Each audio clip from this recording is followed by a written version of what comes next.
It's a beautiful winter's morning here in southeast Queensland. I'm at Lake Eden. I can see on the other side there's quite a few egrets. There's some ducks going around. Hopefully I'll see some songbirds around, maybe some wrens. And the idea is to show you how I take photos. You will see how my camera reacts, how quickly it focuses. Which metering modes do I use? I'm using my old Samsung S10 with a screen capture device hooked up to the HDMI port on my Nikon Z6 II. I'm recording the screen and all the settings are on there. Now let's have a walk around and see what we could photograph this morning around this beautiful Lake Eden.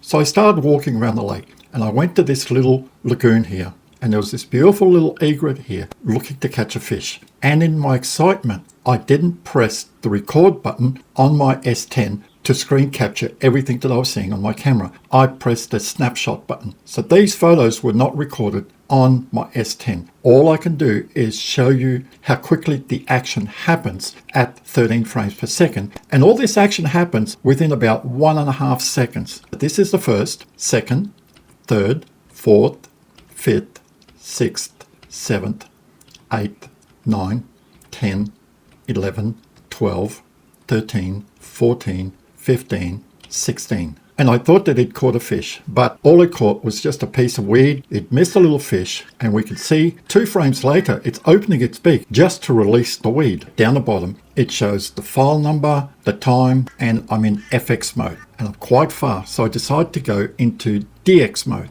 Look at the difference that the DX mode makes between FX and DX. And around 20 seconds after I'd taken this photo here, it took off. So this is the first shot, second shot, third shot, fourth shot, and then the bird is out of the frame. I was still very happy with the couple of photos that I got of this little egret. Look at that, it's an Australian coot. I don't need to be at 2002nd, I can come down to 1200 here. Now how about I get much lower? Now look at the difference. The point of view is so different. How about I just change from continuous high extended to just continuous high. So I'm going from 13 to 5.5. Wow, did we get that? Beautiful. This is the difference between 5.5 frames per second and 13. I would have gotten the whole motion of it jumping up, diving down. But this is so funny. It's just such a great photo. Now this is a moorhen here. This is why people don't like the blackout. I get used to it, but it does get annoying. Let's look at it. Zoom in a bit. Wow, look at that. It's very sharp.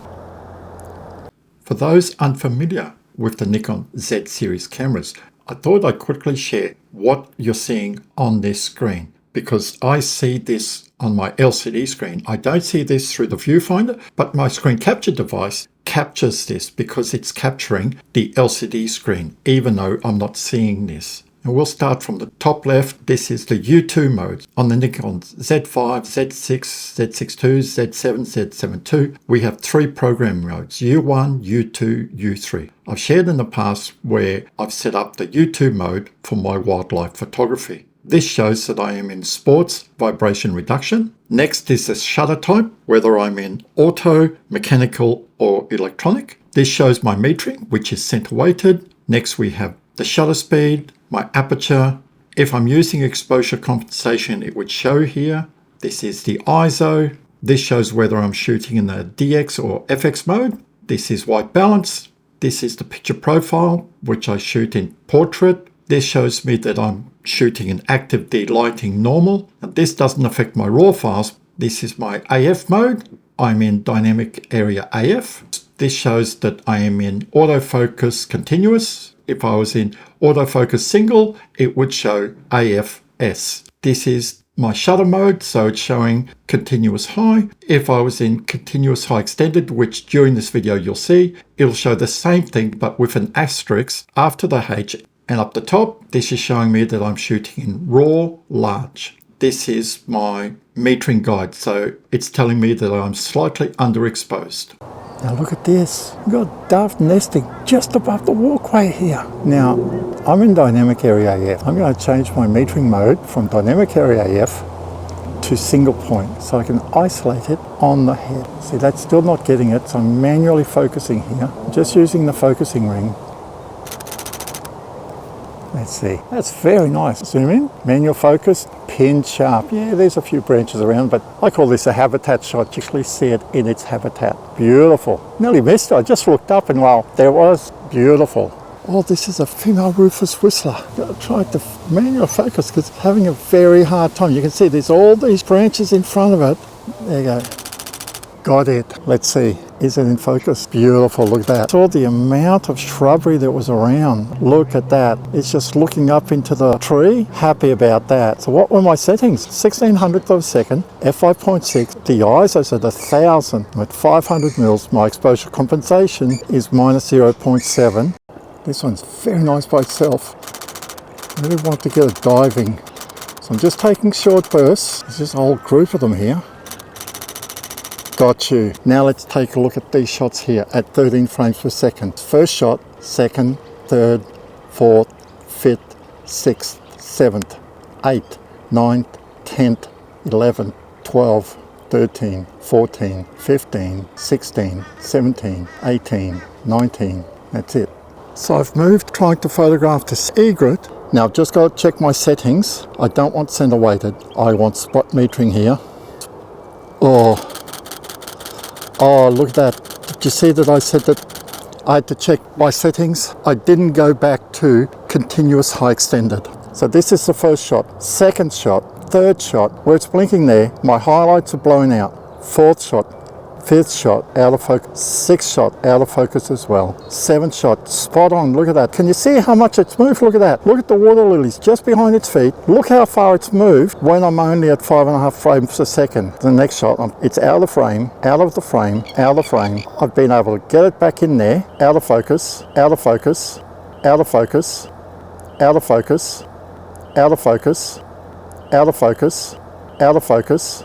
Now it's slowing down, now it's out of focus again. Now it's in focus, and that's it. Now I said that I checked my settings, but all I did was change my metering mode from center weighted to spot. What I also should have done is change my shutter release mode from continuous high to continuous high extended, and changed my AF mode from single point to wide area AF small. This would have given me a much bigger area to track the bird and keep it in focus while it's flying away.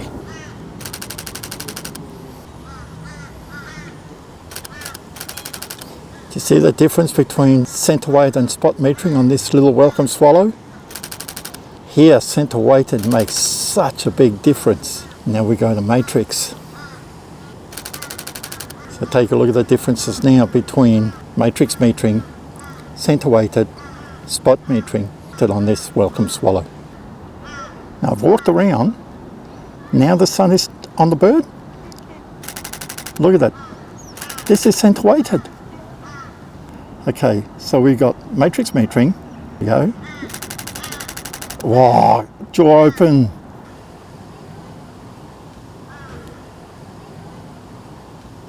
And look at this nice water dragon here. I'm in FX mode.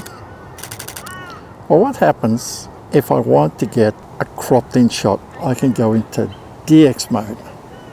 Look at the difference it makes now. I'm still at 500 mils. Now take a look at the difference from FX to DX and look at the background. Look how blurred that background is. You cannot replicate that at home when you're editing, when you're cropping in an FX, because your focusing is so much closer. Look at that, he's just looking straight at us. And I'm just about out of battery power on the camera again. And I've left my second battery at home again. Here now are some of the photos that I took around the lake this morning in RAW, and then the edited files in Adobe Lightroom Classic.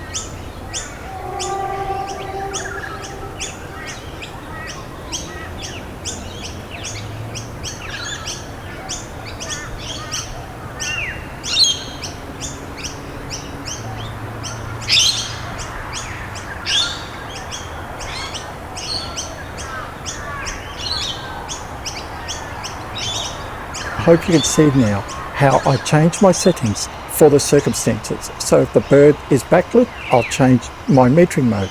If the bird is going to take off, I'll increase my shutter speed. If the bird stands still, I'll reduce my shutter speed. And you saw in the metering how important it is to keep an eye on your metering, especially if your bird is backlit. Thanks for watching. If you enjoyed the video, give it a big thumbs up, stay safe, enjoy your wildlife photography, and I'll see you next time.